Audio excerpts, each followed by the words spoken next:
Então, na aula anterior, nós vimos o que é a psicoterapia, como funciona a psicoterapia, e nós vimos também qual é a finalidade. Tá? Eu disse o seguinte: vários indivíduos possuem uma necessidade de se submeter a um processo terapêutico. Mas o que é um processo terapêutico? Nada mais é do que um processo que leva você à tomada de consciência. Por quê? Porque muitos de nós temos o quê? Situações inacabadas. Então a terapia é isso. Terapia é um processo que visa levar o indivíduo à resolução de situações inacabadas de vida.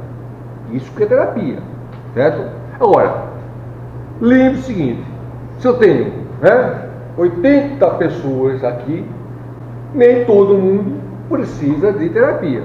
Concordam comigo? Então, se eu tenho 80 pessoas aqui, nem todo mundo precisa de terapia. Imagina, se eu falar que todo mundo necessita de terapia, todo mundo está num estado de não conseguir resolver as situações inacabadas da vida. Situações inacabadas todos nós temos, inevitavelmente. Situações inacabadas faz parte da vida e inevitavelmente você vai sofrer por essas situações inacabadas. Agora, existe um grupo de indivíduos que não conseguem lidar com essa perspectiva de resolução, ou seja, eles não conseguem resolver essas situações inacabadas que o fazem sofrer. Qual é a consequência disso? Sofrimento psíquico, insatisfação, não resolução dos problemas cotidianos da vida. Isso é uma parte, é apenas uma parcela da população. Uma outra parcela, e diga-se de passagem, a grande maioria, não necessita de psicoterapia. Vamos acabar aquela história, isso já falei anteriormente, dizer que todo mundo precisa de terapia.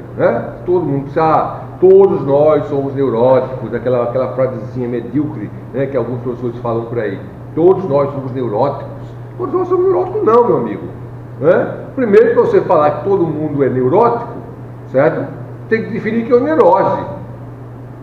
Então, se eu falar que todo mundo é neurótico, todo mundo tem uma estrutura psicopatológica chamada neurose, e é mentira isso, certo? Agora, muitos dos indivíduos não conseguem solucionar as situações significativas da sua vida, sendo neurótico ou não. Porque se você pegar para as linhas humanistas, para a psicologia e para a psicoterapia humanista, o que é neurose, certo? O que é neurose?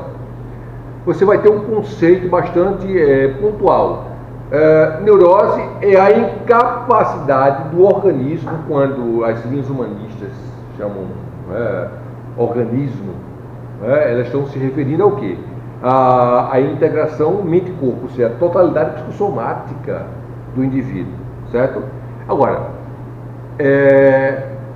neurose é a incapacidade do processo de resolução, ou seja, de tomada de autorregulação desse organismo. É a impossibilidade desse organismo agir espontaneamente. Porque o indivíduo saudável, ele equilibra e se desequilibra naturalmente, mas ele volta a um processo de autorregulação. Um indivíduo saudável é isso, certo? Agora, algumas pessoas não conseguem fazer isso, ficam presas num ciclo vicioso, muitas vezes contínuo, de não resolução dessas situações significativas. Agora, lembre-se o seguinte: não é tão fácil, estou falando de forma superficial, não é tão fácil assim. Nós vamos aprofundar agora, tá? Tudo bem? Então, nós vamos fazer um aprofundamento agora, tá? Bom, mas para isso eu trouxe alguns livros para indicar a vocês. Eu sempre gosto da aula e mostrar a referência da aula, para depois alguém falar: eu estou criando, eu estou inventando, está saindo da cabeça do Liércio, e não é verdade, certo? Então eu sempre trago o material para referenciar o que nós estamos conversando. Então a aula de hoje eu trouxe a referência, certo? Principalmente algumas referências que vão dar norte à prática profissional, certo? Por exemplo, eu indico esse livro aqui, ó, chamado Aconselhamento Psicológico Centrado na Pessoa, Novos Desafios, certo? Esse é um material muito consistente, né, da professora Henriette Morato, né, do Instituto de Psicologia da USP, tá? E ela faz uma coletânea muito bem estruturada, que trabalha o processo de aconselhamento psicológico. O que é o processo de aconselhamento? O que é o aconselhamento psicológico, né? Aconselhamento psicológico não é terapia, né? Eu acho que todo mundo aqui já ouviu falar em aconselhamento psicológico, certo? Não é terapia, é uma outra modalidade. Se você pegar o surgimento do aconselhamento psicológico, ele vai surgir exatamente no pós-guerra. Então, o que vai acontecer? O mundo passa por duas grandes guerras, né? Grandes guerras que deixam traumas irrecuperáveis, certo?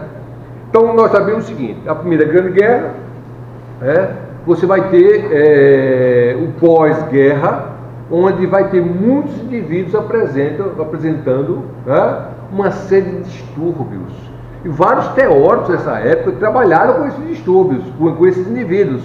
É só lembrar do próprio Fritz Perls, né? É só lembrar do próprio Kurt Goldenstein, né? Que é, na realidade, uma das primeiras tentativas de compreensão neuropsicológica do indivíduo, né? Porque ele trabalhava com soldados que tinham lesões cerebrais devido à guerra, certo? Mas não só isso, né? As demandas que ocorreram no pós-guerra começaram a levar o indivíduo a apresentar novas necessidades. E com isso começa a surgir a área do aconselhamento psicológico. Por quê? Primeiro, uma necessidade de tempo, né? De redução, né, do tempo. Uma terapia, uma análise, né, ou qualquer outro processo psicoterápico que ainda estava sendo alicerçado, era muito longo, né? Principalmente pós Segunda Guerra, quando começa a haver o quê? O surgimento de uma infinidade de teorias. Você tem muitas teorias psicológicas que começaram a ocorrer, né, entre a década de 30 e a década de 50, né? Entre elas a questão-terapia, certo? Agora, lembre o seguinte: nos Estados Unidos, né, o aconselhamento psicológico foi muito utilizado. Inclusive, o próprio Carl Rogers trabalhava com o aconselhamento psicológico. Olha bem, né? Por quê? Porque naquela época, até a década de 30, por exemplo, entre 30 e 35, psicólogos nos Estados Unidos eram proibidos de praticar a psicoterapia, porque a psicoterapia não fazia parte da área da psicologia, né? A psicoterapia surgiu na área médica e ao psicólogo era vedado, né, a utilização, né, da psicoterapia. Só quem podia praticar a psicoterapia era, na realidade, né, o médico, certo? Rogers, psicólogo, né? E no contexto, né, nos Estados Unidos, no contexto, né, da teoria, o que vai acontecer? Você vai ter aí duas áreas principais, duas áreas primordiais, né, de atuação. Ou você trabalhava com a psicanálise, ou você trabalhava com as terapias behavioristas, né, ou a teoria behaviorista. Ou você era comportamentalista, ou você era psicanalista. Não existia um terceiro meio de trabalho. Isso até a década de 30. 30, 35. Quando chega em 1940, por aí, né, e a partir de 1940, 1950, começa a ser construído uma nova área, que é a chamada psicologia humanista, ou a terceira força em psicologia. Tá? Bom, esse livro explica o surgimento do aconselhamento psicológico e explica, e nós vamos aprofundar isso posteriormente, né? Explica como o aconselhamento ele surge no seio da prática profissional do psicólogo. Tá? Bom, uma coisa importante para a gente compreender é que para praticar a psicoterapia, eu tenho que compreender um pouco de história. Né? Como é que surge a psicoterapia? De que forma as noções de abordagens, as noções dessas abordagens, as noções, os conceitos fundamentais foram alicerçados. De que forma? Porque para o surgimento de uma área, eu tenho o quê? Eu tenho diversas influências. Eu não tenho uma influência apenas. Eu tenho diversas influências, certo? Ora, nós sabemos que desde o início da psicologia, não é da psicoterapia, desde o início da psicologia, você vai começar a ter concepções a respeito do homem. A pergunta era, o que é um homem? Que era, não, é até hoje. O que norteia os pressupostos filosóficos da prática da nossa profissão é essa pergunta: o que é o homem? As teorias psicológicas nada mais são do que uma tentativa de quê? De compreender o que é esse homem. Por isso que nós não trabalhamos com o conceito de verdade, certo? Não é que nós trabalhamos com o conceito de verdade porque não existe verdade, não é isso. Nós trabalhamos porque nós sabemos que é verdade. Nós temos crenças. Cada teoria tem uma estrutura de crença. Ou seja, ela acredita que o homem é isso, ou seja, uma concepção filosófica, e depois ela vai o quê? Construir um modelo para se trabalhar o homem. As linhas e as abordagens psicoterápicas surgiram a partir daí, a partir desse modelo de crença. Só observa aqui o nosso mapazinho aqui. Você vai ver o quê? Diversas formas de construção das teorias psicológicas começaram a ocorrer no decorrer da história. Diversas formas, certo? Primeiro, porque eu preciso compreender o seguinte: a primeira tentativa de compreender uma dinâmica psíquica, olha bem, fundamentada em uma teoria, que foi, no caso, a teoria freudiana, parte inicialmente da psicanálise. Isso é importante compreender. Estou aí em 1900, com o lançamento da interpretação dos sonhos. Isso é fundamental. Isso é inquestionável. Ou seja, o papel de Freud foi inquestionável. Agora, é importante compreender que a psicanálise, como outra teoria, ela também tem um sistema de crenças. Ela tem um sistema de crenças, que é um sistema, na realidade, fundamentado em uma teoria base, porque toda psicoterapia ela vai ter uma teoria base. Olha bem, como é que surgiu as outras abordagens? Surgiram a partir do momento que há uma divergência com a teoria base da proposta psicanalítica. As abordagens começam a surgir a partir daí. Olha bem, quando você vai, isso eu estou na Europa, quando você vai para os Estados Unidos, você vai ter um outro modelo, totalmente diferente do modelo psicanalítico. Isso na década de 20, você vai ter o John Watson construindo um modelo, um behaviorismo metodológico,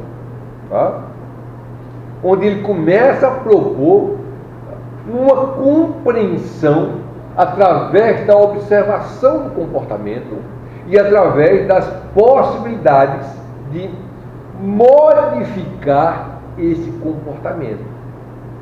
Aí eu pergunto a vocês, não há claramente uma distinção entre a teoria psicanalítica e a teoria behaviorista?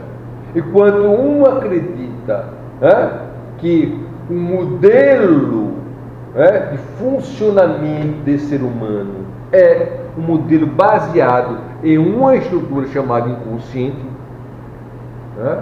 e que esse inconsciente tem duas hipóteses básicas. A primeira hipótese é o quê? A existência de processos mentais inconscientes. A dinâmica psíquica é isso, a psicanálise. E a segunda hipótese chama-se determinismo psíquico. O que acontece no inconsciente determina a ação do homem. determina o comportamento, determina, né, a forma de interpretar a realidade, interpretar o meio. Olhe bem, as teorias behavioristas discordam claramente dessa perspectiva, dizendo não, né, o inconsciente não é mensurável, a perspectiva psicanalítica não é mensurável, não nos interessa, não tenho como provar a existência desses processos. Eu não posso dizer que o nosso processo de comportamento ele é norteado por uma teoria da sexualidade, por exemplo. Olhe bem como a psicanálise propõe. O que existe de concreto no homem é justamente o seu comportamento. E o comportamento observável, que através de estímulos, né, eu vou obter comportamentos que são desejáveis e extinguir comportamentos não desejáveis. Essa é a teoria behaviorista, né? E foi o John Watson que começou a propor inicialmente, né, esse modelo. Olhe bem, tá? Mas e aí? Aonde, em que momento começa a surgir a chamada psicoterapia, né, e psicologia humanista? Né? Bem depois desse desenvolvimento. Olha que eu estou falando apenas em 3 grandes linhas de pensamento, né? Em 3 grandes áreas de pensamento. Não estou falando em outras teorias que surgiram depois. Né? Não estou falando dos neofreudianos. Né? Quem são os neofreudianos? Você vai ter aí o Kohut, você vai ter aí a Melanie Klein, você vai ter aí o Winnicott, você vai ter o Bion. Você vai ter uma infinidade de profissionais que começam a propor, né, dinâmicas justamente com base inicial na psicanálise. Vai ter vários outros teóricos, tá? Mas eu não estou falando nem nesse. Eu estou trabalhando uma concepção mais radical, né, bem mais na raiz. Tá? Ora, chega um momento que, para você atuar como profissional, você tem que acreditar em um modelo de homem. Olha bem, o que nos interessa é o quê? É um modelo de homem.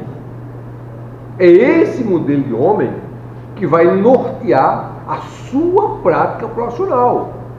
Entende? Então, se vocês estão aqui numa formação, né, de psicoterapeutas, né, todos são, né, da área da psicologia, todos são psicólogos, vocês acreditam, né, nessa dinâmica, né? Ou seja, vocês acreditam na psicologia e na possibilidade, né, de compreender o ser humano com base em alguma teoria, porque ninguém aqui criou nenhuma teoria, pelo menos não ainda, não é verdade? Então, vocês têm um modelo de homem fundamentado em uma concepção. Isso que é um ponto crucial para a gente compreender, gente. Todo mundo aqui tem uma crença, certo? Tem um sistema de crença. Esse sistema de crença que vai nortear as nossas ações. Na psicologia não é muito diferente. Os modelos explicativos no campo da psicoterapia é que determinam, né, como o ser humano, como esse ser humano funciona. Olhe bem, tá? Então são modelos explicativos. O que é a psicanálise? Um modelo explicativo. O que é o behaviorismo? Um modelo explicativo. O que é a Gestalt, né, terapia? Um modelo explicativo.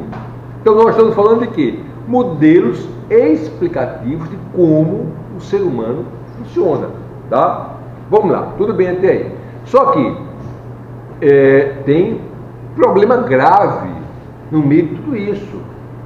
É como essas teorias foram construídas.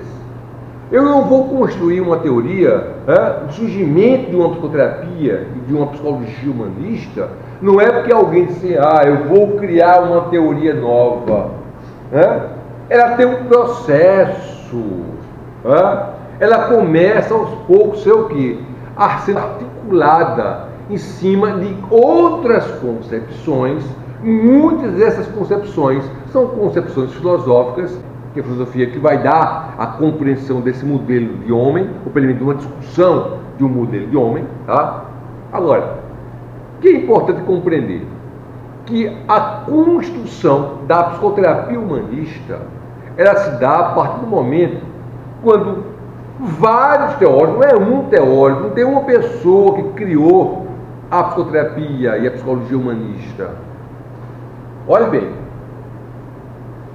a ideia, ela começa a nascer num grupo de teóricos, e um grupo de teóricos que não é apenas de uma região, não foi só nos Estados Unidos, né, com Maslow, Rolomei, Levin e outros que fazem parte do movimento de psicologia humanista. Na Europa começa a haver também outro movimento, né, a psicologia fenomenológica, a psicologia existencial, né?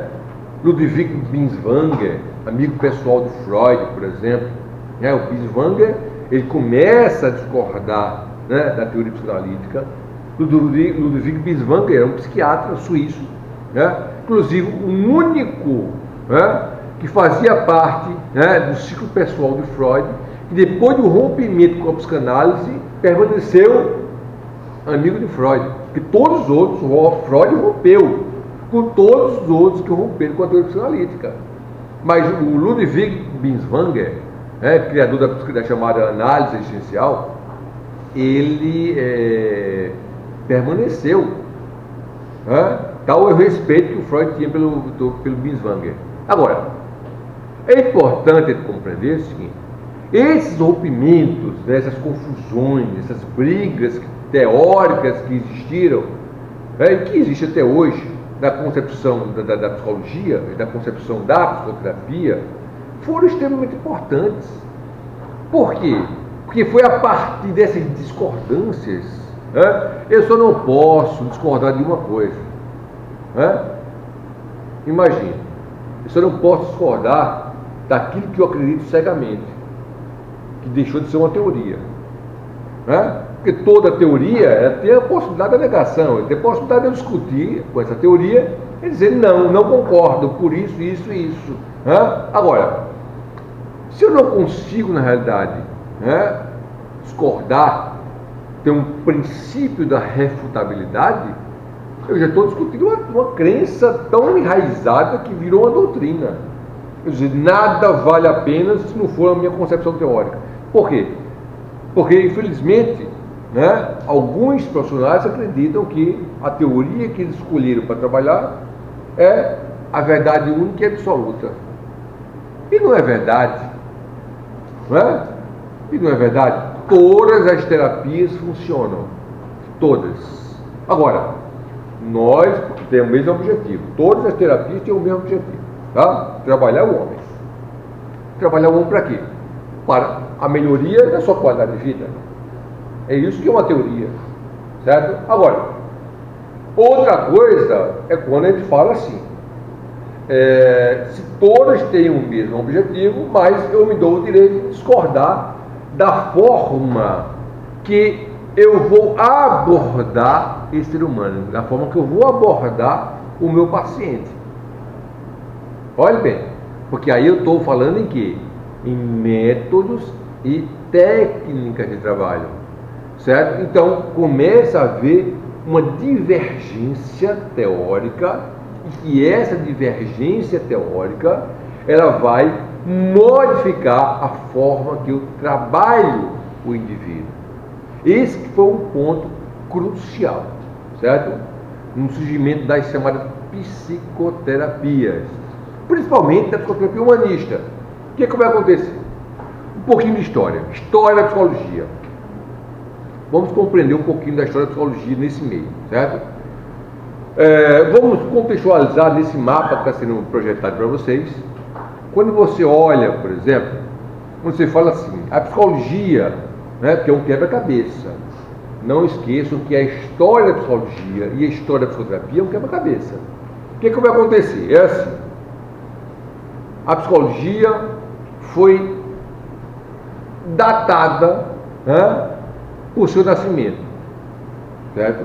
Então você tem a criação de um laboratório, né, pelo Wundt, na Universidade de Leipzig, na Alemanha, e temos um marco do surgimento da psicologia, mas não é a psicologia qualquer, uma psicologia que foi chamada científica, para distinguir essa psicologia, olhe bem, de outras formas de psicologias que já existiam, né?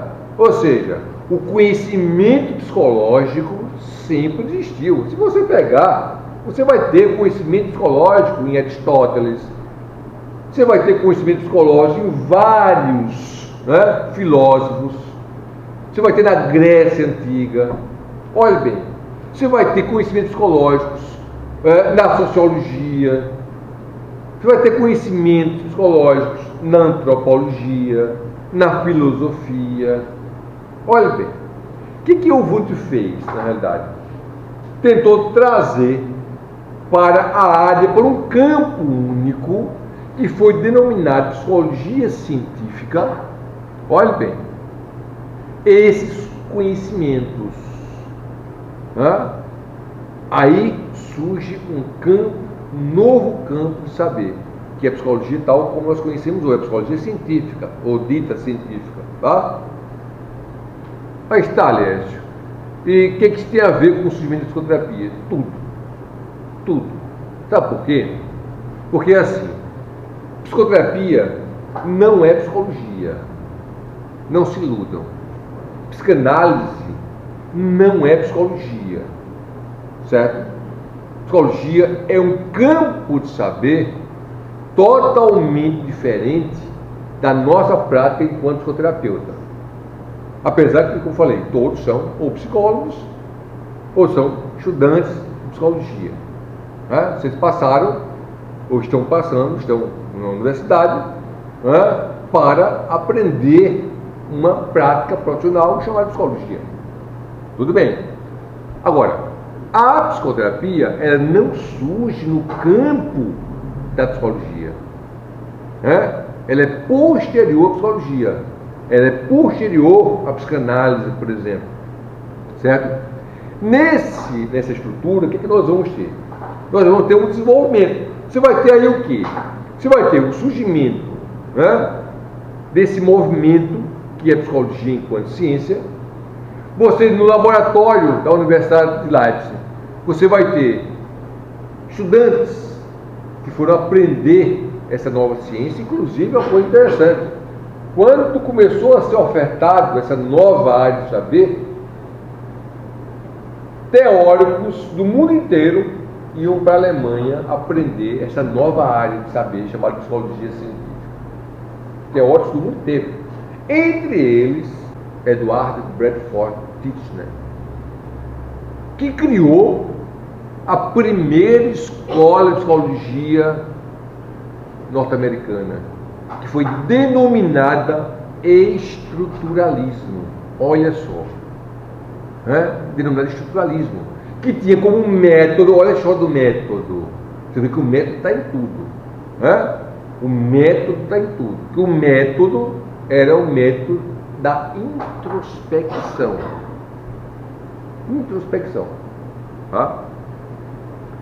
Ora, só que o próprio estruturalismo, ele teve um tempo limitado de vida. Por quê?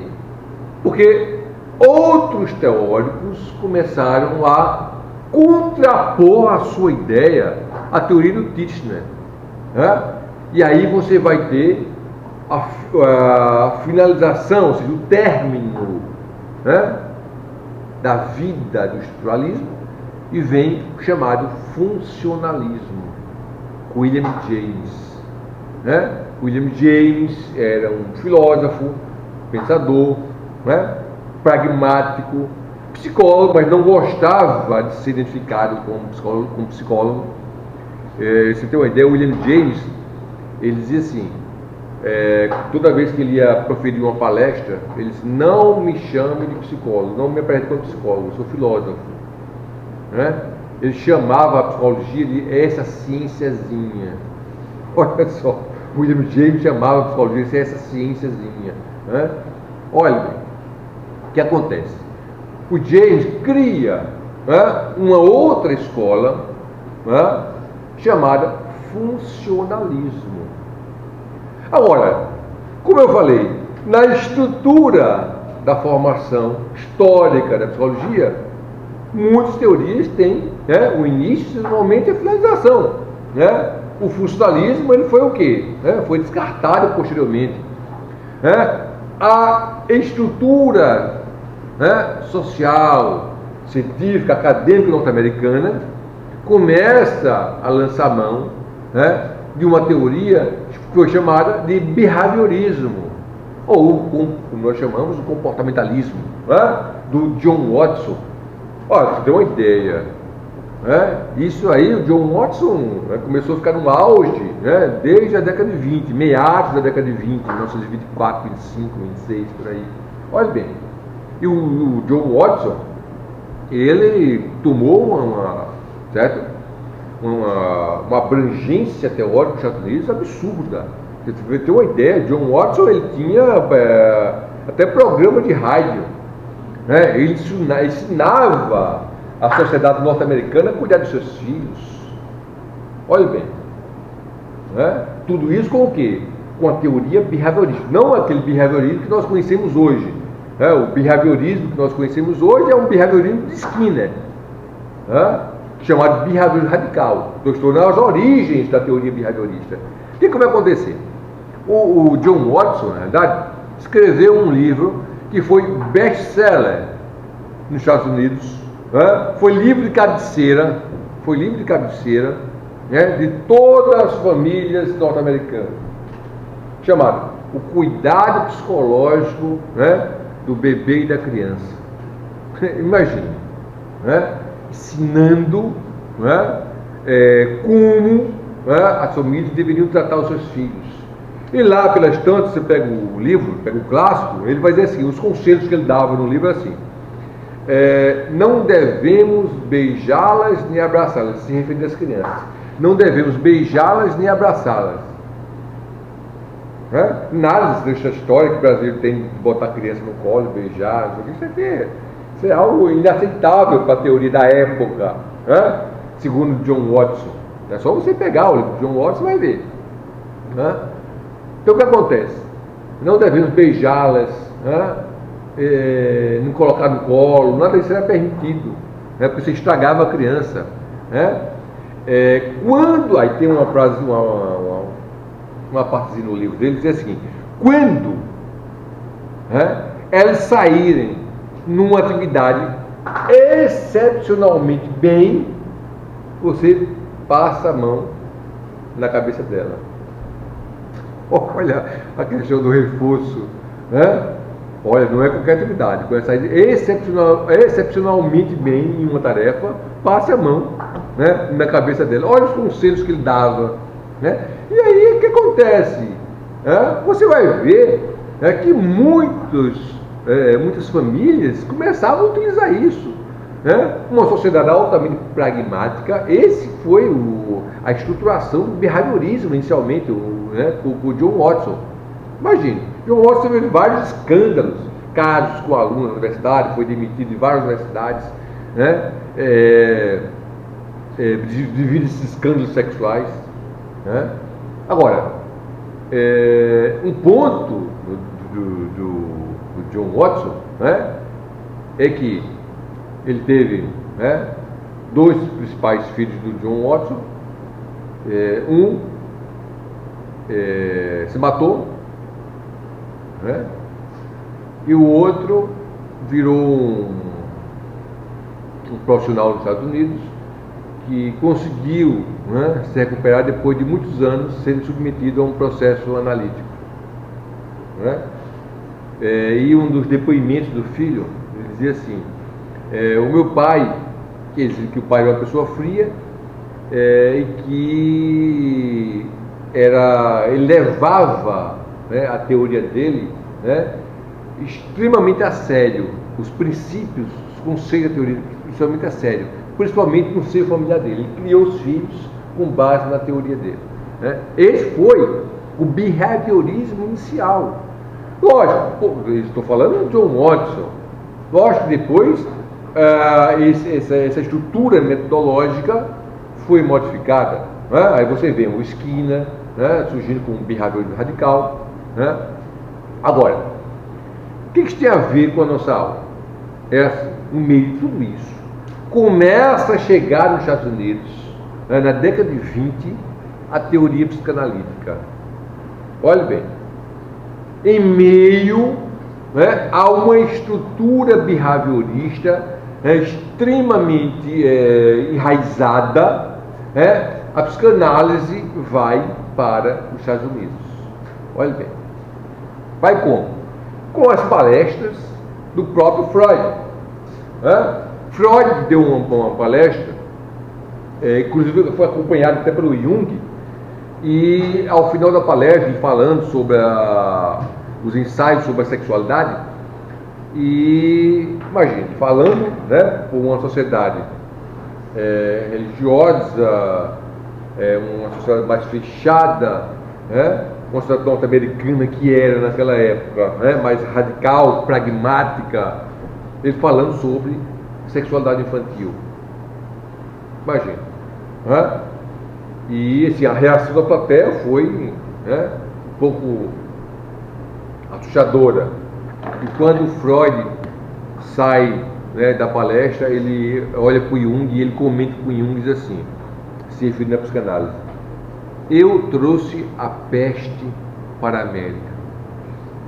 Eu trouxe a peste. A psicanálise era a peste, que mostrava aquilo que o ser humano era realmente. Eu trouxe a peste para a América. Né? Foi comentado Freud para o Jung. Tá? Agora, o que é importante? É importante o seguinte, que a psicanálise comece a tomar forma nos Estados Unidos. A psicanálise começa a tomar, ganhar adeptos nos Estados Unidos. E começa a polarizar a prática da psicologia nos Estados Unidos. Olha bem onde nós vamos chegar. De um lado, o behaviorismo, uma teoria norte-americana construída com um viés altamente pragmático, bastante prático, em cima do reforço, estímulo, estímulo e resposta. Olha bem. E do outro lado, uma teoria que tinha a proposta de compreender o ser humano com base na teoria da sexualidade. Imagina. Isso é um ponto crucial. Isso polarizou a sociedade norte-americana, final da década de 20, início da década de 30. Ora, Carl Rogers, ele começa... Fritz Perls estava na Europa ainda. Fritz Perls ainda estava estudando na Europa, na Alemanha, ainda na década de 30. Olha bem. Só que, estudando psicanálise, diga-se de passagem, Perls era psicanalista, médico e psicanalista. Rogers é norte-americano, começou a sua formação nessa luta teórica norte-americana, de um lado os behavioristas, do outro lado os psicanalistas. Olha bem, tanto que a prática inicial do Carl Rogers foi em cima da psicanálise. Por quê? Porque até a década de 30, você tem uma ideia, não tinha outra forma de você trabalhar, enquanto psicólogo, enquanto psicoterapeuta. Ou você era um psicólogo behaviorista, ou você era um profissional médico, ou psicólogo da área da psicanálise. Porque a psicanálise é questão importante. A psicanálise não dizia, só pode ser psicanalista se for médico. Porque do próprio movimento psicanalítico tinha não médicos aí. O próprio Otto Rank, que depois foi para os Estados Unidos, dá uma série de palestras que influenciou o Carl Rogers, na terapia da vontade, que criou a teoria do trauma-nascimento. Ele diz que a neurose ela surge com o nascimento. Que o nascimento é tão traumático, o trauma, a teoria dele é chamada trauma do nascimento. E vai discordar de Freud por quê? Posteriormente. Porque Freud propõe que a neurose surge com o complexo edipiano. E o Otto Rank diz não. A neurose é anterior à complexo edipiano. Surge com o nascimento, por isso o trauma do nascimento. Tá? E por isso a gente vai se aprofundar posteriormente. Agora, o que acontece? Vai acontecer que Rogers começa a atuação profissional. Só que acontece também que a Europa estava em ebulição. Nós estamos aí já chegando na década de 40. Várias teorias, inclusive as teorias fenomenológicas, começaram a tomar conta da Europa. A psicologia fenomenológica, a psicologia existencial, a psicologia organísmica do Kurt Goldenstein, que nada mais é do que a aplicação da teoria da Gestalt, não é da Gestalterapia, da escola Gestalt, que estava também no auge da década de 20, com as suas pesquisas sobre a percepção, porque é importante compreender. Lembre-se que nós diferenciamos, certo? Diferenciamos o que é Gestalt, com a psicologia, e o que é Gestalterapia. São coisas diferentes. Psicologia da Gestalt foi o quê? Foi uma escola de psicologia da década de 20, olhe bem, que estudava os fenômenos da percepção. Kuhler, Kofka e Wertheim. 3 psicólogos que estudavam os fenômenos da percepção. Esse foi um ponto, certo? Que influenciou o Kurt Goldenstein.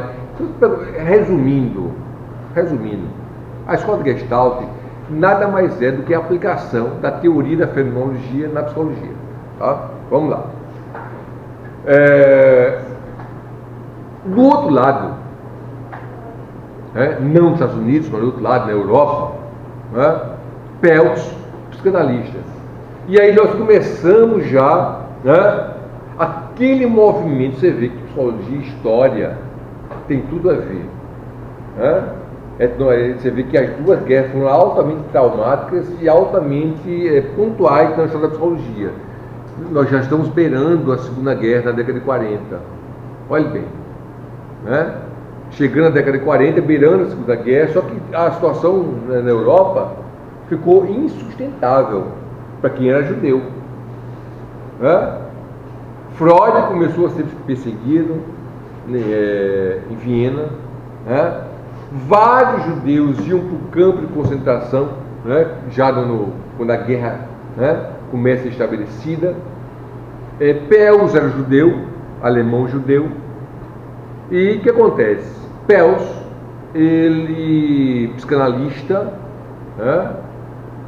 era inclusive paciente do Wilhelm Reich, fez terapia com Reich durante muito tempo. Reich psicanalista na época. Na época ele deixou de ser psicanalista. Lógico, o Reich é uma figura que é para você compreender. Teve uma colaboração significativa com a teoria das curácias, mas com certeza enlouqueceu no final da vida, começou a ver descovadores, começou a dizer que construiu máquina de chover. Bom, tem gente que acredita até hoje acredita nisso. Bom, o que acontece? Peltz, através de uma pessoa chamada Ernest Jones, que era amigo pessoal do Freud, e era o primeiro secretário da Associação Internacional de Psicanálise, a grande formadora, que é até hoje a grande formadora de psicanalistas, conseguiu uma vaga na África do Sul. E ele foi para a África do Sul como psicanalista, como analista de data. Ele e a esposa, a chamada Laura Peltz. Laura Peltz é uma figura inteligentíssima, foi assistente pessoal do Kurt Goldenstein na Europa. O Kurt Goldenstein, nós precisamos aprender com o Kurt Goldenstein. Nós, psicólogos, dependendo da formação de vocês, psicoterapeutas. O Kurt Goldenstein deveria ser obrigatório nas faculdades de psicologia, porque foi o Kurt Goldenstein que lançou inicialmente o conceito que ele acreditava. Olha só, na década de 20 ele já falava em plasticidade neuronal. Ele já via, ele não chamava o nome plasticidade, mas ele já explicava que era possível plasticidade neuronal. Na década de 20.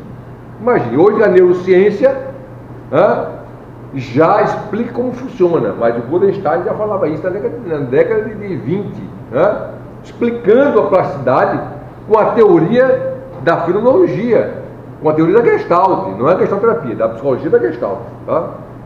Bom, o que acontece? Peltz foi para a África do Sul e, como psicanalista, volta para a Europa posteriormente e depois migra para os Estados Unidos, enquanto psicanalista. Nos Estados Unidos ele é recebido por um teórico também, que você já ouviu falar, chamado Erich Fromm, que já estava em Nova York, que ajudou o Peltz a estabelecer em Nova York. E a partir daí o Peltz continua a sua vida em Nova York ainda como psicanalista, mas já modificando a compreensão de como o ser humano deveria ser trabalhado. Olhe bem, agora, como é que surge a Gestalterapia? A Gestalt enquanto terapia surge a partir do momento que o Peltz começa a modificar sua compreensão sobre o que é o ser humano. Agora, é aquela questão, toda vez que nós abandonamos o conceito-chave de uma teoria, qual é a consequência disso? É que você está acreditando em outra coisa. Quando você abandona a teoria de sexualidade em psicanálise, você pode chamar de qualquer coisa, menos de psicanálise. Isso é óbvio. Quando você começa a acreditar em outros processos que não apenas o comportamento observável, como era o behaviorismo, você está acreditando em outra coisa, que não apenas do comportamento, do seu reforço, do seu estímulo. Olhe bem, para obter respostas desejáveis e extinguir comportamentos indesejáveis. Ora, aí você pergunta, tudo bem, e aí? Nesse meio, como é que começa a ser estabelecido um novo modelo de psicoterapia? A partir daquilo que nós falamos anteriormente, que era na crença do que é o ser humano. Gente, isso é fundamental. Isso que eu estou falando é fundamental. Por quê? Porque os modelos explicativos em psicoterapia, eles são construídos em cima do que nós acreditamos que é o ser humano. É assim, se você acredita em um determinismo, se você acredita, porque nós não acreditamos no determinismo, primeira questão, a psicologia humanista não acredita no determinismo. Não estou dizendo, por favor, não distorcer o que estou falando. Não estou dizendo que não existe processos mentais inconscientes. Não estou dizendo isso. Estou dizendo que na psicologia e psicoterapia humanista, na gestalterapia, na abordagem rogeriana, que é a abordagem centrada na pessoa, nós não acreditamos no determinismo psíquico. Certo? Estou falando a verdade? Quem está com a verdade? As pessoas que defendem o determinismo psíquico, ou as pessoas que não acreditam no determinismo psíquico? E agora? Até mesmo porque nós não estamos propondo nem discutindo verdade. Que se existe verdade, lógico que existe, mas nós não conhecemos. E aqueles que conhecem é um mentiroso. Dizer o que é o ser humano é um grande mentiroso. Porque nós temos modelos explicativos.